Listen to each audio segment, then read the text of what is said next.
Pelvic girdle. এখন pelvic গার্ডেলের এভাবে থাকে, এটা হচ্ছে ডরসাল সারফেস উপরের দিক, আর এটা হচ্ছে এর নিচের দিকে হচ্ছে ভেন্ট্রাল সারফেস। আচ্ছা, ডরসাল সারফেস কে বলা হচ্ছে গ্লুটিয়াল সারফেস, আর ভেন্ট্রাল সারফেস কে বলা হচ্ছে স্যাক্রোপেলভিক সারফেস।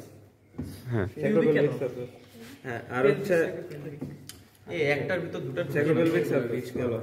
আর এই টিউবারকল গুলো হচ্ছে, এটা হচ্ছে স্যাক্রাল টিউবারকল, কারণ এখানে স্যাক্রাল ভার্টিব্রা যুক্ত থাকে, ঠিক আছে, টিউবারকল হয়। এটা হচ্ছে কক্সাল টিউবারকল, দুই পাশে দুইটা, হ্যাঁ দুই পাশে দুইটা কক্সাল টিউবার, হ্যাঁ সরি, আচ্ছা কক্সাল টিউবার, স্যাক্রাল টিউবার, আর এটা হচ্ছে ইসচিয়াল টিউবার, এই দুইটা ইসচিয়াল টিউবার বা টিউবার ইসচিয়া একই হিসাব। আর এদিকে হচ্ছে এটা এই ইয়াগুলো ডিপ্রেশনটা হচ্ছে অ্যাসিটাবুলাম, যেখানে হচ্ছে ফিমার যুক্ত থাকে, আর অ্যাসিটাবুলামের ভিতরে যে ডিপ্রেশন থাকে এটা হচ্ছে অ্যাসিটাবুলার ফোসা, এখানে লিগামেন্ট থাকে। আর এই ফোসাটা হচ্ছে অবচুরেটর ফোরামেন, এই ফোরামেনটা লার্জ ফোরামেন যেটা অবচুরেটর ফোরামেন, এই দুটো। আর এই জায়গায় যে জয়েন্ট, এটা হচ্ছে পেলভিক সিমফাইসিস, এটা হচ্ছে ইসচিয়াল সিমফাইসিস। এই পুরোটা হচ্ছে সিমফাইসিস। সিমফাইসিস হচ্ছে কার্টিলেজাস, মানে প্রথমে কার্টিলেজ থাকে, তারপরে সেটা হচ্ছে অসিফিকেশনে বোনে পরিণত হয়। এখন পার্থক্য,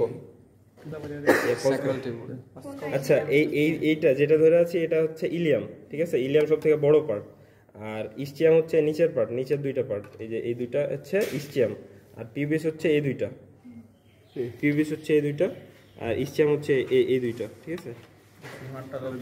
আর এই জায়গায় হচ্ছে অ্যাসিটাবুলামে হচ্ছে তিনটা বর্ণ হচ্ছে একসাথে যুক্ত হয় অ্যাসিটাবুলামের কাছে, এই দিক থেকে আসে হচ্ছে ইস্টিয়াম, এটা পিউবিস, আর এটা ইলিয়াম, একসাথে এসে অ্যাসিটাবুলামের এখানে যুক্ত হয় আর কি।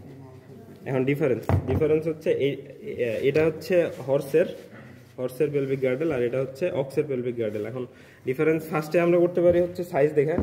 অক্সের হচ্ছে অনেক ছোট, তুলনামূলক ছোট থাকে, আর অক্সের এই সারফেসে, অক্সের হচ্ছে কি সারফেসটার নাম, গ্লুটিয়াল সারফেস। অক্সের গ্লুটিয়াল সারফেসে একটা ক্রেস্ট থাকে, ক্রেস্টের নাম স্যাক্রোপেলভিক ক্রেস্ট। এটা হচ্ছে স্যাক্রোপেলভিক ক্রেস্ট থাকে অক্সের গ্লুটিয়াল সারফেসে, যেটা হর্সের থাকে না। আর নিচের সারফেসে না, এইটা হচ্ছে গ্লুটিয়াল সারফেস, এখানে গ্লুটিয়াল লাইন থাকে, গ্লুটিয়াল লাইন ছিল, এটা স্মল লাইন। ও এটা তো ভেন্ট্রাল, আচ্ছা কারেকশন করে লে শুরু। আচ্ছা এটা হচ্ছে ডরসাল, ঠিক আছে, ডরসালে থাকে আমাদের যেটা গ্লুটিয়াল সারফেস, গ্লুটিয়াল সারফেসে থাকে গ্লুটিয়াল লাইন, ঠিক আছে। আর ভেন্ট্রালি যেটা থাকে ওটা হচ্ছে স্যাক্রোপেলভিক ক্রেস্ট থাকে, এই যে এই ক্রেস্টটা, এটা হচ্ছে অনেক প্রমিনেন্ট, এটা ওই জন্য ক্রেস্ট। আর এই পাশেরটা হচ্ছে লেস প্রমিনেন্ট, ওই জন্য এর লাইন বলা হয়। এটা হচ্ছে গ্লুটিয়াল লাইন, আর এটা হচ্ছে স্যাক্রোপেলভিক ক্রেস্ট, ঠিক আছে। এই দুটো দেখে আমরা পার্থক্য করতে পারি। অথবা এখানে হচ্ছে পেলভিক টিউবারকল থাকে, অক্সের ক্ষেত্রে পেলভিক টিউবারকলটা অনেক প্রমিনেন্ট বোঝা যায়, আর হর্সের ক্ষেত্রে এটা বোঝা যায় না, এই যে এইটা।